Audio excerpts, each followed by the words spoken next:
Buenas tardes, bienvenidas a todas. Nos encontramos aquí esta tarde como comienzo de estos actos de esta semana que conmemoramos el día 25N, el Día contra la Violencia de Género. Esta tarde queremos dar las gracias a la Directora General de Mujeres y Prevención de Violencia de Género, Ana Belén Martínez Garrido, que se encuentra aquí con nosotros para hablarnos esta tarde de los recursos con los que contamos para la prevención de esta violencia de género y hablarnos un poco y contarnos más sobre esta gran lacra que, por desgracia, pues pensábamos que la estábamos atajando, pero la mantenemos y no va en minoría, cada vez pues la tenemos más presente.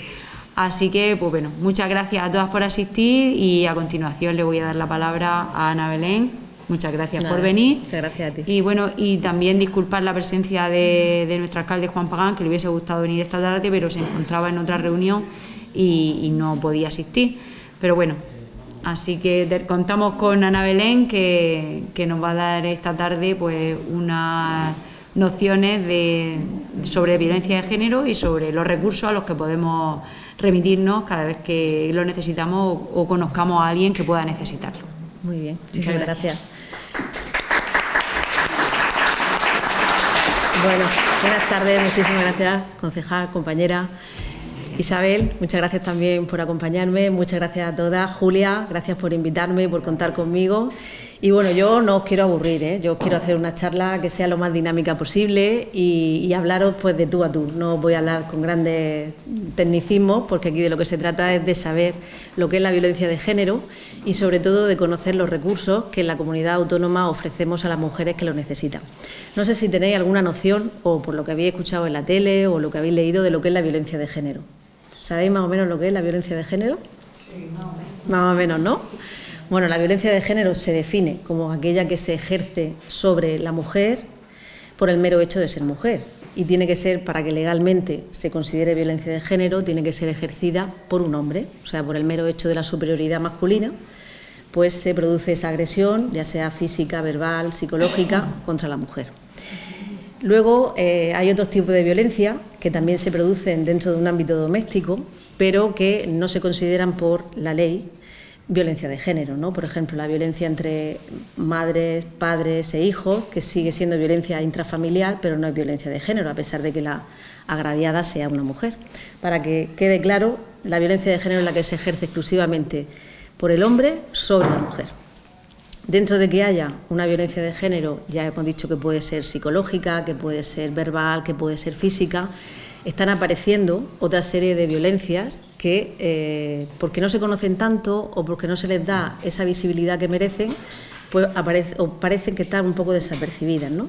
Por ejemplo, habéis oído hablar ahora mismo de la violencia digital. No sé si os suena. La violencia digital, pues ahora mismo que estamos todos con los móviles, con las redes sociales y con todo ese tipo de tecnología, pues es la que se ejerce igual, de la misma manera, sobre la mujer, pero utilizando pues medios digitales. Por ejemplo, la publicación de fotos sin su consentimiento, la grabación de vídeos, todo ese tipo de cuestiones que se hacen a través de un medio digital, como puede ser una cuenta de Instagram o puede ser un móvil o una cuenta de Facebook o cualquier otro tipo de artilugio, porque esto es un artilugio que se os ocurra. Luego también tenemos otro tipo de violencia, que esa sí que la conoceréis, aunque el nombre a lo mejor os suene de hace poco tiempo, que es la violencia vicaria. La violencia vicaria, para mí, es una de las violencias pues más desagradables, no es la palabra, desagradable se me ha quedado muy corta, las más cruentas, las más salvajes que puede ejercerse sobre una mujer, que es cuando se ejerce la violencia sobre los hijos. Pero claro, si llega el momento decide asesinar a esos hijos dejando viva a la mujer, como en los casos que habéis visto en la tele o que se vieron hace tiempo, que empezó con el caso Bretón, no sé si os acordáis, que mató a los 2 críos, los incineró, pero claro, a ella la deja viva, sobrevive, con lo cual el daño que le hace a ella es todavía mucho mayor. O el reciente caso que hubo en Tenerife, del padre que se llevó a las 2 niñas pequeñas y las tiró al mar, una de ellas apareció, pero la otra no. Son casos realmente sangrantes, pero que por desgracia estamos viendo cada vez con más frecuencia. No hace mucho salió el último caso de violencia vicaria, que no siempre tiene por qué acabar en asesinato del menor, pero sí que se le hace daño al menor para así hacer daño a la madre. Entonces, es muy importante que sepamos que existe ese tipo de violencia y, sobre todo, hay que darle la visibilidad que se merece para que las políticas públicas también vayan en esa dirección, para ver de qué manera se puede prevenir, cómo se puede concienciar para una parentalidad positiva, es decir, que no haya ese conflicto entre los padres que a veces provocan que uno de ellos, en este caso el hombre, ejerza esa violencia sobre los hijos, etcétera.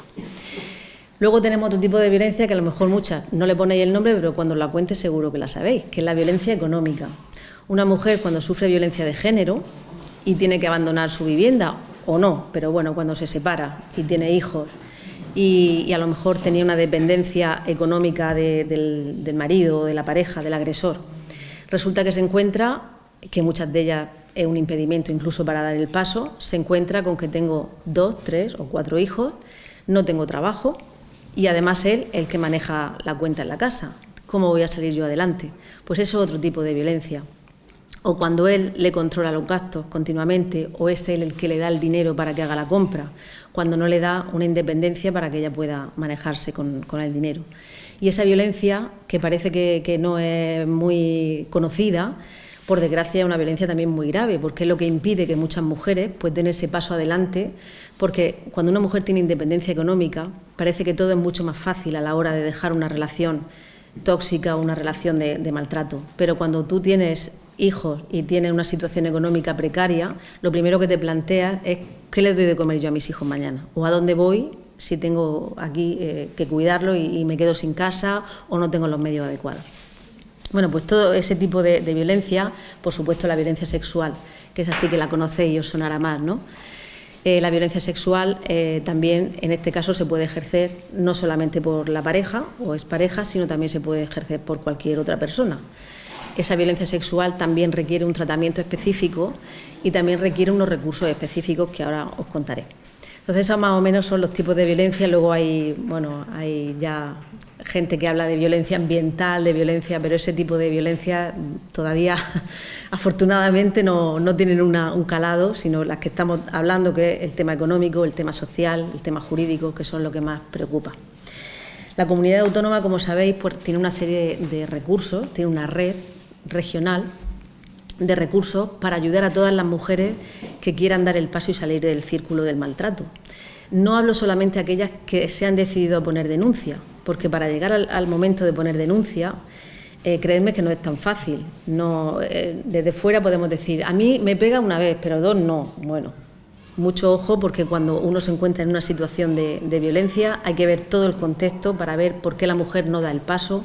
Normalmente tienen muchísimo miedo, tienen miedo al agresor, tienen miedo a qué va a pasar después, tienen miedo también a qué va a pasar en el entorno judicial cuando ponen la denuncia, porque tienen que volver a contar, y eso es una cosa que hay que mejorar mucho, en la victimización de esa persona que tiene que contar las cosas. Cuando llega la policía, cuando llega el abogado, cuando va al juzgado, cuando llega el equipo técnico, tiene que contar su historia 4 veces, y eso pues no es agradable para ninguno.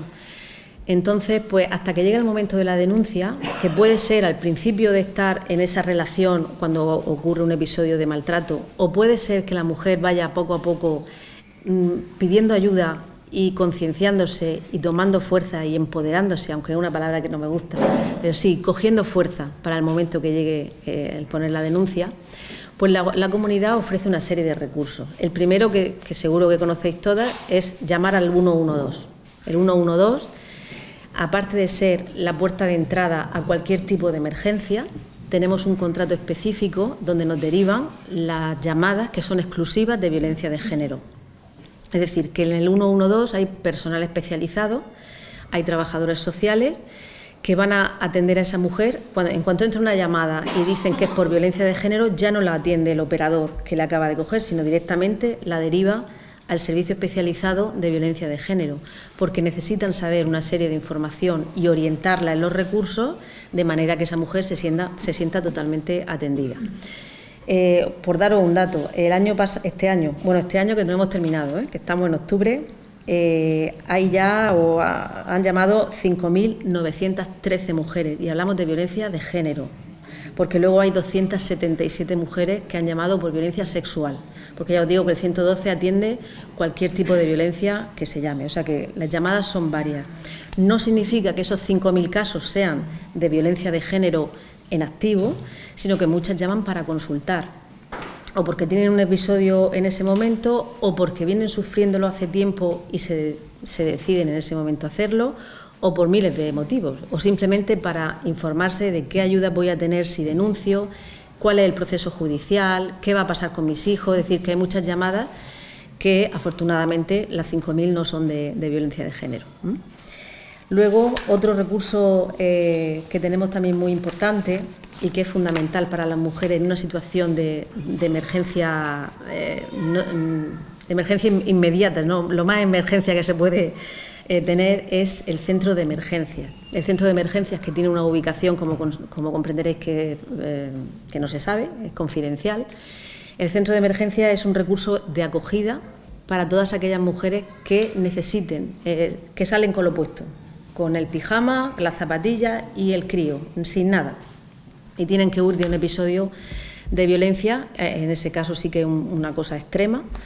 Entonces se le da acogimiento, el periodo es hasta que lo necesiten, aunque se supone que es un recurso de corta estancia, para buscarle un recurso de mayor estancia para que puedan salir de ahí, pero si necesitan estar 3 meses, 4 meses, los que necesiten, van a estar ahí, no se les va a echar.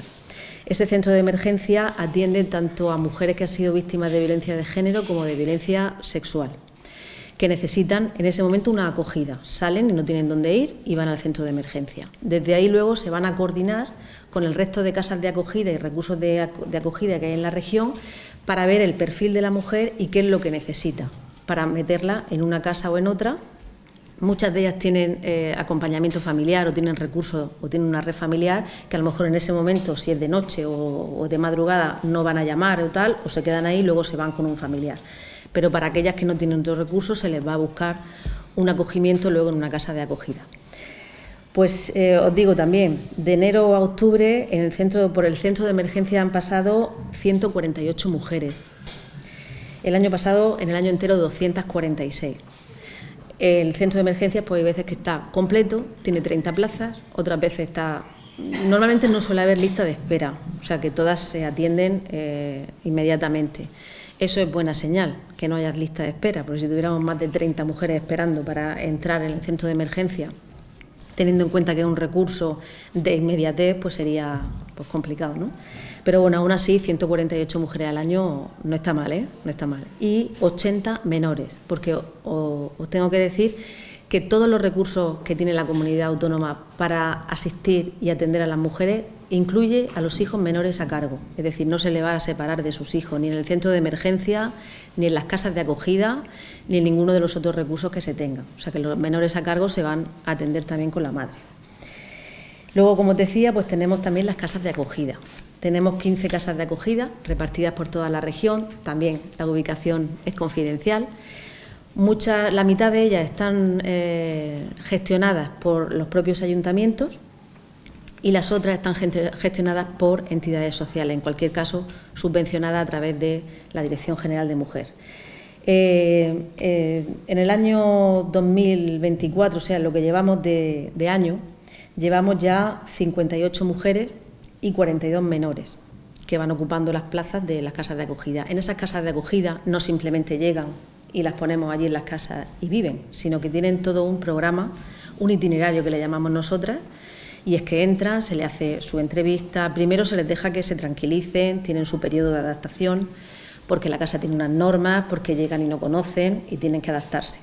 Pero luego las trabajadoras que hay allí, que son especializadas en violencia de género, les hacen una entrevista y las acompañan en ese proceso. La idea es que salgan de allí y que, a ser posible, salgan a una vivienda o salgan también con un trabajo, aunque sea media jornada, un trabajo que les permita mantenerse. Entonces se hace con ellas todo un acompañamiento, desde cursos de formación, prospección de empresas para temas de poder ponerse en contacto y trabajar. Se atiende a los menores, es decir, se les acompaña, se les escolariza si no están escolarizados o vienen de otro municipio donde estaban escolarizados pero hay que mandarlos al cole de donde están. Es decir, se les da una serie no solamente llegan allí y están allí pasando el tiempo.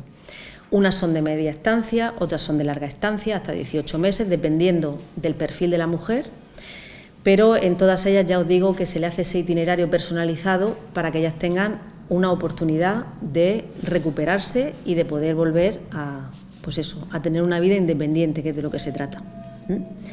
En esas casas de acogida también se les acompaña si tienen que ir al médico, si tienen que ir al juzgado, si tienen que ir a cualquier tipo de ayuda que tengan que solicitar, porque hay trabajadores sociales, hay psicólogos y se les atiende también desde el perfil jurídico. Si no lo tienen en la casa, pues se le pide ayuda al CABI de referencia para que hagan también ese acompañamiento.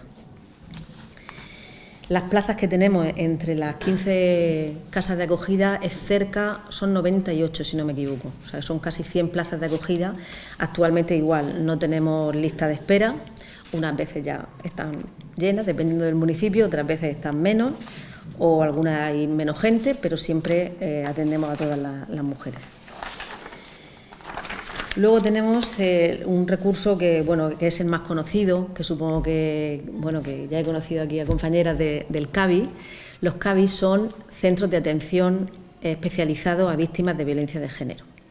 Los CABI es una red que tenemos por toda la región. Actualmente hay 29 que están distribuidos por casi todos los municipios. Los municipios más pequeños, que no tienen la población suficiente para tener un CABI, tienen un punto de atención especializada que se llama PAE, donde solamente hay una psicóloga, pero que se coordina con el CABI de referencia que tiene más cerca para que puedan tener también asistencia jurídica y asistencia social. Porque el CABI tiene trabajando de manera permanente 3 profesionales, un jurídico, una psicóloga o psicólogo y un trabajador social. Esos 3 perfiles lo que van a hacer es dar una asistencia integral a la mujer. La mujer, cuando entra por la puerta de un CABI, si no, corrígeme si me equivoco, primero creo que pasa la entrevista por el psicólogo, por lo menos los CABIs que yo conozco, yo es que estuve de concejal en San Javier, y primero pasa la entrevista por la psicóloga y luego ya la psicóloga, porque lo primero que necesita es una contención de cómo viene la mujer, ¿no? Unas vienen más tranquilas, otras menos, pero todas necesitan una contención psicológica y un apoyo psicológico.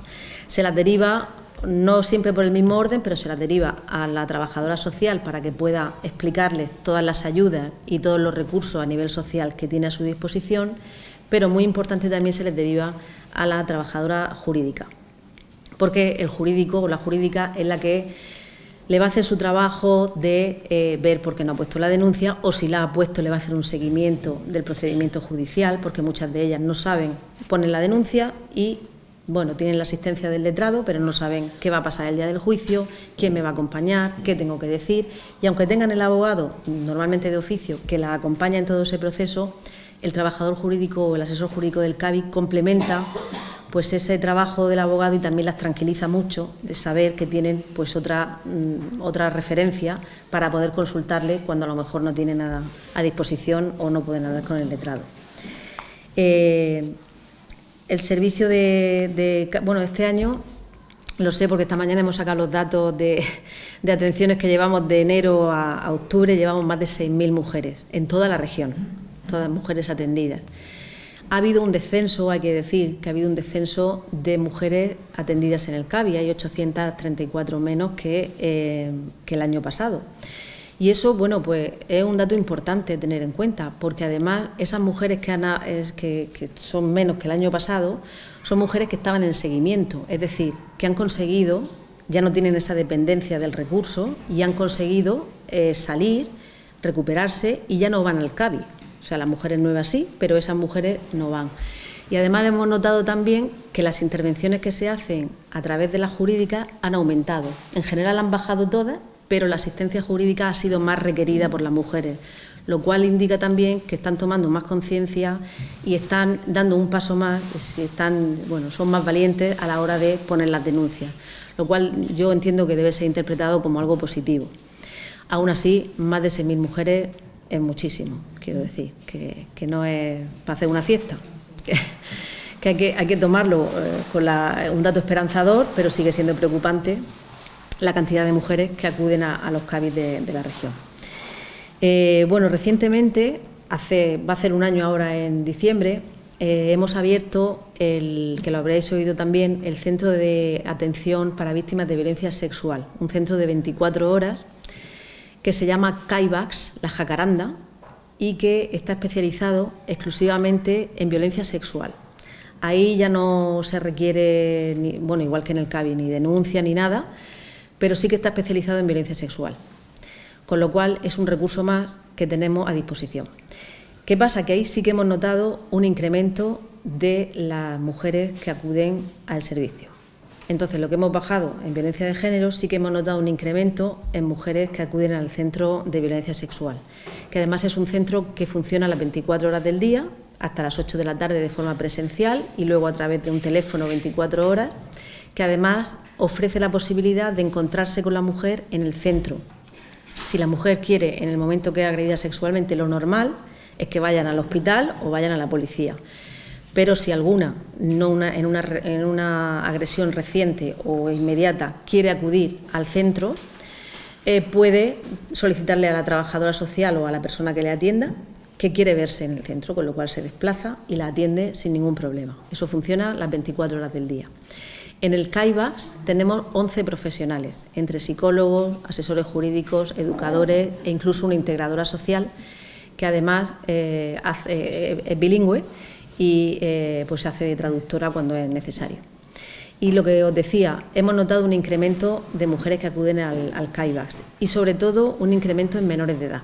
El CAIVAX atiende a partir de los 16 años y hemos notado un incremento, bueno, no muy grande, pero sí un incremento con respecto al año pasado de chicas que han sido atendidas en el CAIVAX con temas de agresión sexual. Y eso pues nos preocupa muchísimo desde el Gobierno regional.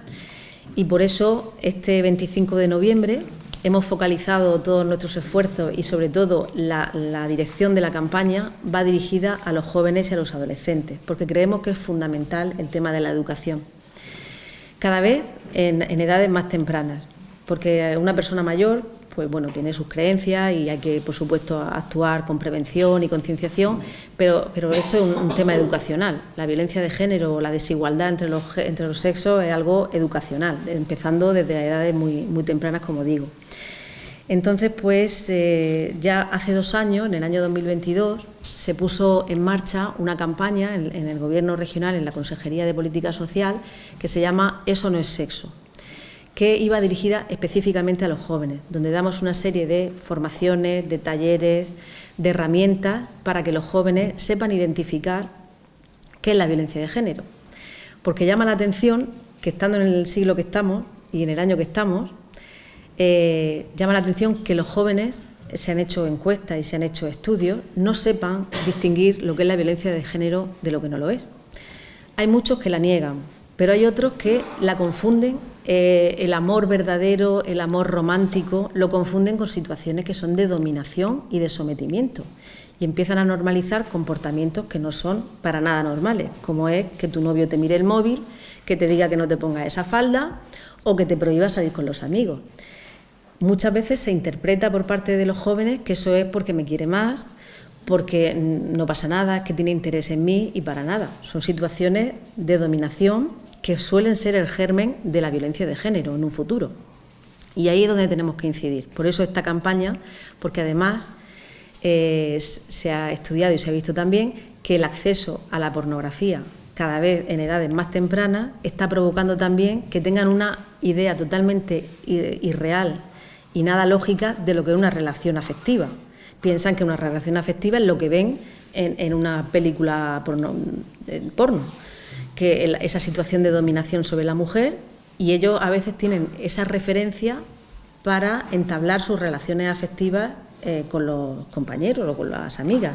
Y claro, eso hay que atajarlo, porque evidentemente las relaciones afectivas no se aprenden en una película porno. Y por eso esa campaña de Eso no es sexo. Esa campaña nos ha llevado ya a casi 5.000 jóvenes a través de todas esas actuaciones que hacemos en los centros educativos. Y además esa campaña se ha venido a sumar a otra que pusimos en marcha en mayo de este año, que es la Escuela de Familias. Coordinación con la Dirección General de Mujer, que es la que yo llevo, con la Dirección General de Familia y Menor, hicimos esta escuela de familias donde también se da herramientas a los padres, porque también es muy importante que los padres sepan lo que ven sus hijos, porque muchas veces los tenemos en la habitación, sobre todo a los adolescentes, y yo hablo que tengo 2, se encierran y realmente no sabemos lo que están viendo. Entonces, hay señales que los padres y las madres tenemos que saber identificar para ver si mi hijo está viendo contenidos que no son adecuados a su edad. Y para darle esa caja de herramientas a los padres, pusimos en marcha la primera edición de la Escuela de Familia, precisamente, y está siguiendo, el último fue la semana pasada, donde se habló también con respecto a los abuelos y las redes sociales, porque los abuelos a veces son cuidadores de los nietos, bueno, a veces no, casi siempre. Yo sabéis, la mayoría, que seguro que tenéis nietos y hacéis de canguro muchas veces. Entonces se puso en marcha ese proyecto, que la verdad está dando muy buen resultado, y sobre todo con ello pretendemos llegar a los jóvenes y a los adolescentes. Nosotros también tenemos, no os quiero aburrir con todos los programas que tenemos, pero sí tenemos otro que se llama Sensibilízate, que también está exclusivamente dirigido a los más pequeños, con un programa que se llama Creciendo Iguales, que a los pequeñicos se les explica lo que es crecer en igualdad, lo que significa ser niño o niña, para que no haya estereotipos de género.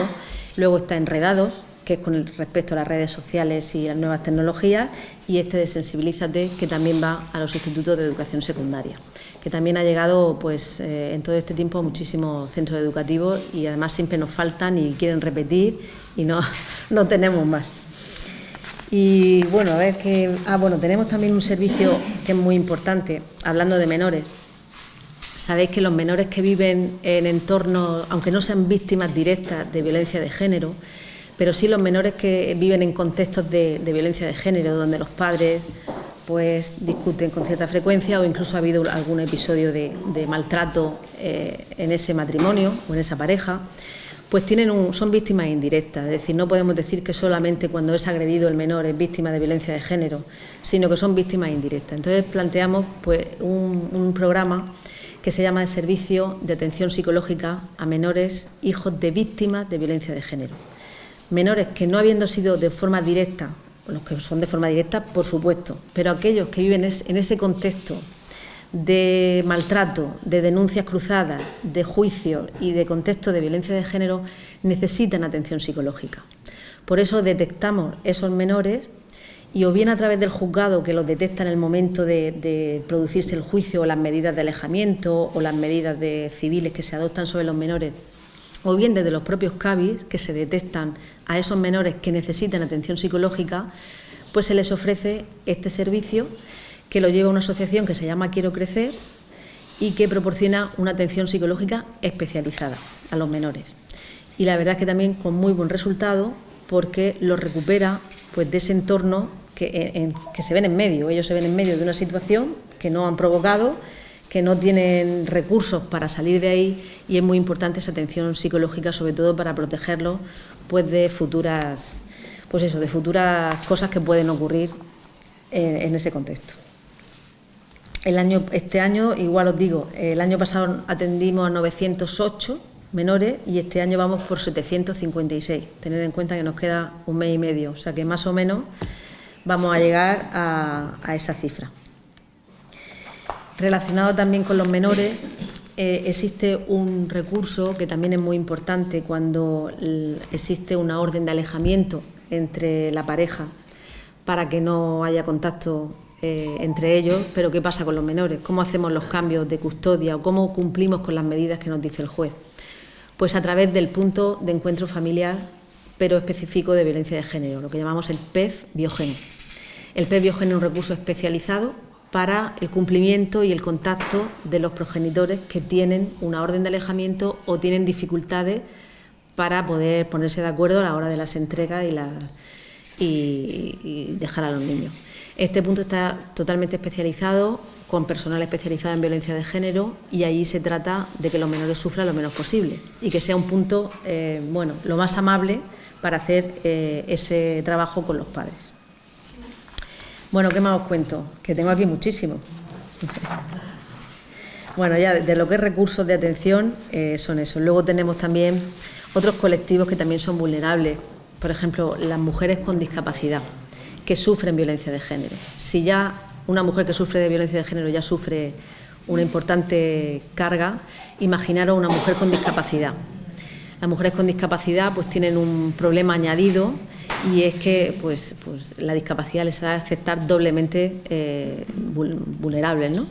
Por eso, a través de la Comisión de Mujeres e Igualdad de CERMI, estamos trabajando, y ya ha terminado ya el de este año, un proyecto que se llama Proyecto Únicas. El Proyecto Únicas lo que hace es trabajar con esas mujeres con discapacidad, reuniéndolas en distintos puntos de la región, luego hacen un encuentro regional y cada año tienen un lema y trabajan sobre unos derechos concretos. Lo que se trata es que ellas puedan ejercer sus derechos con total libertad y sobre todo en igualdad con las demás mujeres. Y se les presta esa asistencia, que en principio este proyecto no nació para la violencia de género, pero nos dimos cuenta que a la hora de hacer los talleres las mujeres con discapacidad tenían una alta incidencia de violencia de género, con lo cual enfocamos entonces el recurso a esas mujeres que tienen discapacidad y que además han sufrido violencia de género, porque necesitan muchísima más ayuda que las que no tienen esa discapacidad. Y bueno, ya lo último que os digo, si no me vaya a echar. Para que todos estos recursos funcionen, sabéis que hay mucha gente implicada. Está la policía, la Guardia Civil, los CABIs, la administración, las casas de acogida, los jueces, o sea, hay un montón de agentes que intervienen cuando hay un caso de violencia de género. ¿Cómo podemos mejorar que las mujeres estén mejor asistidas? Que haya una buena coordinación, es decir, que no vaya cada uno por su lado, sino que haya una coordinación. Tenemos protocolos establecidos para violencia de género, para que todos vayamos a una, o sea, cuando llega una mujer a un hospital, el sanitario sabe lo que tiene que hacer. Si esa mujer llega a la Guardia Civil, sabe lo que tiene que hacer, y así todos los agentes que puedan estar implicados en un caso de violencia de género. Y ahora también, puesto que tenemos el centro de crisis, el centro que os he comentado de violencia sexual, estamos trabajando, y de hecho lo terminamos ahora a mitad de diciembre, mañana es la última sesión, con un protocolo igual, pero de violencia sexual. Porque no es lo mismo, no tienen las mismas necesidades, aunque es violencia igualmente, pero la violencia de género tiene un tratamiento, las mujeres son diferentes y la violencia sexual puede ser la pareja la que ejerza la violencia o no, con lo cual también necesita otro tratamiento. Y luego la violencia sexual pues tiene unas connotaciones, por ejemplo, a nivel sanitario, que son muy importantes. Entonces hay que establecer unos protocolos tanto con sanidad como con la Guardia Civil, como con el CABI, para que sepan cada uno lo que tiene que hacer. Y ese protocolo va a estar terminado ahora en diciembre, que además somos de las primeras comunidades autónomas que abrimos el centro, fuimos la cuarta, fuimos pioneras, la cuarta se puede considerar pionera de todas las comunidades autónomas. De hecho todavía hay muchas que todavía no lo han hecho y nosotros llevamos ya un año trabajando en eso, y ese protocolo va a ser muy útil para que todas las mujeres tengan el mismo tratamiento y sobre todo la celeridad y la importancia que hay que darle a una mujer que llega, pues eso, desde el 112 que llame y diga que ha sido víctima de una agresión sexual, las primeras recomendaciones que se le tienen que dar ahí, si va al hospital, cómo tiene que tratarse, circuitos especiales para que estas mujeres no esperen, por ejemplo, en una sala de espera donde están el resto de los pacientes, que los médicos hagan las preguntas que tienen que hacer. Todo eso hay que protocolizarlo para que todos estemos trabajando en la misma dirección. Y por último, como la parte muy importante de todo esto es la inserción laboral de las mujeres, que hemos hablado al principio de la violencia económica, de cómo salir de esa situación supone tener independencia económica, estamos también trabajando en un protocolo entre la Dirección General nuestra, la de Mujer, y el SEF, el Servicio de Empleo y Formación, para actualizar un protocolo que ya existía para la reinserción de las mujeres, pero vamos a actualizarlo con los nuevos tipos de violencia de género, de violencia contra la mujer, porque antes el protocolo era solamente para víctimas de violencia de género, pero ahora que tenemos violencia vicaria, violencia económica, violencia sexual o la trata, por ejemplo, de personas, también es importante que ese protocolo de inserción sociolaboral vaya dirigido también a esas mujeres, elaborándose también una serie de guías para que se pueda hacer una inserción completa con estas mujeres y puedan acceder al mundo laboral y sobre todo conseguir esa independencia económica que las va a ayudar muchísimo a salir de la situación de maltrato. Y bueno, esto ha sido un resumen súper rápido, que he hecho, que aquí tengo yo 38 folios, pero no voy a... Pero sí que me gustaría, si queréis comentarme algo, si tenéis alguna duda, si os ha quedado alguna... Yo quería hacerte una pregunta. Sí, claro. A ver si sé contestártela, Julia. Porque la fonía que tengo es un poco de la... No pasa nada. Y es lo siguiente. ¿tú crees que esa violencia sexual que ahora últimamente se está dando es producida porque a los niños ahora desde muy temprana edad se les está educando desde una edad temprana en los colegios precisamente en esta sexualidad? Yo creo que el problema no viene de ahí. No creo que sea porque la educación se esté orientando. Tú dices porque le hablan de educación sexual muy temprano. Muy temprana, te pregunto. Yo creo que la educación siempre es buena y bien hecha, quiero decir. Pero también cómo se imparte, claro. Claro, claro. Depende cómo se imparta. La educación tiene que ser adecuada, sobre todo, a la edad del menor y la etapa educativa en la que se encuentra. Pero la educación sexual yo creo que es importante que se dé, yo no digo cuando tenga 1 año y medio o 3, pero sí que es importante que adaptado a la edad, no tanto la educación sexual a una forma o en un momento de cómo establecer relaciones, pero sí que conozcan o que tengan claro los estereotipos de género, que son los que en definitiva hacen que se modele luego el comportamiento de uno y de otro. Entonces la educación para mí es importante, pero sí que siempre que esté adaptada a la edad del menor y a la etapa educativa en la que se encuentre. ¿Tú crees que se adapta? ¿Tú crees que se adapta? Eso ya no lo sé porque no funciona en el ámbito educativo, pero yo confío en que sí, que esté adaptada. Otra cosa, la violencia psíquica es la que menos se conoce, Sí. y la que más se tolera. Sí, es verdad que la violencia psicológica o psíquica, como tú dices, es curioso porque muchas mujeres estamos encontrándonos que ahora vienen a denunciar y nos cuentan que lleva 30 años sufriendo maltrato psicológico por parte de su marido o de su pareja. Y además tiene una dificultad añadida, a diferencia de la física, y es que las pruebas son mucho más difíciles a la hora de poder demostrar en un juzgado esa violencia psicológica. Pero bueno, yo creo que cada vez estamos trabajando más en que se le dé visibilidad y sobre todo que las mujeres sepan en qué momento tienen que dar ese paso, que es muy importante. Por supuesto que lo pueden dar cuando lleven 30 años, pero tienen que concienciarse, sobre todo aprender a identificar, porque muchas de ellas no saben identificar la violencia psicológica hasta que no han pasado 15 años. Entonces dice, madre mía, si a mí esto me ha pasado y yo he sido víctima de violencia psíquica. Entonces es muy importante esa formación y esa concienciación para que muchas mujeres sepan identificar qué es violencia psicológica. El que te diga no vales para nada, vaya una mierda de comida que has hecho, ese tipo de comportamientos que a veces se han banalizado y se han metido dentro de una relación y sin embargo luego te das cuenta y cosas muchísimo más graves, ¿no? Pero hay que saber identificar esas señales y que se atrevan, por supuesto, a denunciar. Las que vienen después de 30 años, por supuesto que también, y se les va a atender y a lo mejor reparación judicial no tiene, pero sí tienen reparación psicológica. A través de las psicólogas del CABI se tratan y se sacan muchos miedos y muchas cosas que llevaban en su interior. Mujeres que a lo mejor no van a conseguir que condenen al marido después de 30 años, pero sí van a conseguir tener la valentía suficiente para decir, bueno, pues ahora después de 30 años ahí te quedas y me voy. Entonces, eso también es importante, el poder darle ese empujón y que ellas se sientan valientes y fuertes, sobre todo fuertes, para dar ese paso. Te lo digo porque es que yo llevo 40 años en esto ya, que se dice pronto, y yo te puedo decir que hay muchas mujeres que no diferencian, no saben, no lo diferencian. Sí, que sí, no lo identifican, más que no lo diferencian. Hay muchísimas veces, yo lo cuento esto como muchas anécdotas que me han pasado ya al cabo de tanto tiempo, que es cierto que muchas mujeres venían a la asociación y me decían, Julia, es que tengo que decir a mi marido que voy al sanatorio o que voy al centro de salud. Claro, ese control. Claro. ¿Me entiendes? O sea, un control férreo de ellas y además ellas no se daban cuenta. Claro. Y incluso a veces me decían, cuando íbamos de viaje, me decían que mi marido me quiere tanto que no me deja ir de viaje. Por eso, digo, pero bueno, claro. ¿eso qué es cariño o eso qué es cariño? Pues eso mismo queremos que los jóvenes aprendan, porque los jóvenes son los primeros que están ahora mismo mezclando el que no salga, es que me quiere mucho, o me llama 7 veces al día para ver dónde estoy, que le mande la ubicación de dónde estoy, o que le mande una foto si estoy con no sé quién.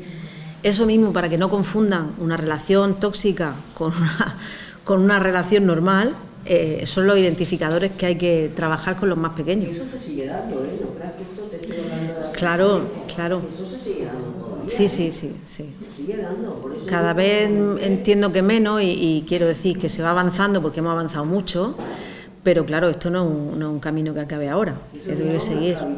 Claro, efectivamente. Sí, el no salir de un círculo que se vuelve en contra. Pero bueno, ya se va, sí, hombre, al cabo de 40 años, o sea, ha habido un trabajo que se ha hecho, también se ha hecho un trabajo, y bueno, pero de todas formas no queda, el machismo sigue habiendo, ¿eh? Sí. El machismo sigue habiendo y la mujer a veces no lo entiende. Bueno. Porque las mujeres que somos así un poco más, que salimos más y entramos, incluso a veces nos critican. Porque dirán, esta está todo el día en la calle, atenderá a su marido, atenderá a sus hijos, atenderá a la casa. Pero eso ya son otras cosas. Y además, Eso ya son otras cosas, sí. También. Sí. Por eso nosotras mismas, sí que yo siempre digo que la enemiga de la mujer es la propia mujer. Bueno. A veces, sí, en algunos casos sí. Yo creo que entre las mujeres sí que hay una sororidad importante en cuanto a apoyarse mutuamente y hay muchas redes de apoyo entre las propias víctimas. De hecho, se crean unos grupos muy buenos entre las propias que hacen, por ejemplo, terapia grupal en los CABIS, que luego tienen crean un vínculo muy importante que les ayuda a seguir adelante y a salir, incluso a empoderarse más todavía. Entonces es importante que se conozcan los recursos por eso, porque también entre las mujeres se crea esa red de apoyo mutuo para que se sigan adelante. Es que si no hubiera, ojalá no tuviéramos que estar aquí ni conmemorando el día 25, ni yo de directora general de prevención de la violencia de género, y eso sería una buena noticia. Y el día que no celebremos ningún día internacional de los malos, que celebremos los buenos, pero los malos no. Sí que es verdad. Si tenéis que hacer alguna pregunta, voy a hacer yo sola, vamos a hacer cara a cara. Que la he abrumado con tanto nombre, con tanta información de golpe. ¿Alguna pregunta más? O pregunta o comentario o sugerencia, que no tiene por qué ser pregunta. Puede ser como... Yo soy abogada y he igual que yo. muchos años en el oficio y en las víctimas de violencia. Y sí que es verdad que siguen faltando recursos, pero hay una cosa que nos sorprende mucho, sobre todo yo cuando empecé a trabajar, una cosa que es sorprendente y es que cuando la asisten la primera vez que denuncian, que es por violencia de género, le ponen la orden de alejamiento y tienen el primer juicio de violencia de género, pero después eso lleva aparejado que pone la medida de medidas civiles y puede pasar pues un año y medio sí. hasta que a lo mejor las vuelves a ver. Sí. Y en ese tiempo cuando reciben todos esos medios que ponen sí. a su alcance, lo reciben, y el cambio desde la primera vez que ves a esa mujer hasta que la vuelves a ver en la fecha de juicio es brutal. Es como que es otra persona. Sí. O sea que esos medios que se ponen a su disposición realmente son efectivos, porque es que el cambio es maravilloso para ellas, porque es como que han dado un salto a una salto. Me alegro que desde otro punto de vista se vea, ¿no? Porque cuando estamos siempre en este lado no se ve tanto y yo recuerdo, yo también soy abogada, aunque llevo un año sin ejercer, pero tengo muchos más años que tú. Cuando yo estaba en el turno de oficio de violencia de género, que fue al principio, no existían todavía los CABIS, y entonces sí que es verdad que yo esa diferencia que tú notas entre asistir a la mujer en la primera intervención y luego el día del juicio, yo no la podía ver, porque no existían tantos medios como ahora, ¿no? Pero seguro que les ayuda, claro, porque el trabajo constante que se hace con ella desde el punto de vista psicológico y luego el jurídico, porque tú ya no tienes necesidad de verla hasta el día del juicio, claro. Pero la asesora jurídica pues la va tranquilizando, le va diciendo, oye, que no me han citado todavía, bueno, no te preocupes, que el juzgado va lento, que tal, que igual, y las va llevando y las va conteniendo muchísimo. Y luego ya el tema social, que ya han podido con alguna ayuda, que ya han podido obtener alguna ayuda, que ya se han puesto a trabajar, y claro, es el cambio que tú notas, ¿no? Entonces me alegro que por lo menos se note, me alegro que se note. Claro. De todo. Totalmente fortalecida, sí. Pues nada, muchas gracias por decirlo, que está muy bien. Bueno, ¿alguna pregunta o algún comentario? ninguno más. Bueno, pues agradecer a toda vuestra asistencia y bueno, agradecer a Ana Belén que haya estado esta tarde aquí pues para mostrarnos todos los recursos de los que podemos disponer y tenemos al alcance de nuestra mano, que hay veces que como no somos conocedores, pues bueno, no vemos la importancia de eso, de todos los recursos que ponen a nuestra disposición, que como bien Patricia y Ana Belén nos ha podido comentar, pues hay gran diferencia desde la primera vez que ven a una mujer que ha sido víctima de violencia a después cuando la asisten en el juicio, pues han podido usar todos nuestros recursos que están a nuestro alcance y bueno, pues podemos ver cómo hay otra vida y hay otra nueva mujer después de haber sufrido ese maltrato. Claro que sí, un mensaje de esperanza siempre, siempre. Sí, por supuesto. Pues bien. Muchísimas gracias. Gracias a ti por invitarme. Aquí. Muchas gracias. Y te esperamos cuando quieras. Cuando tú quieras.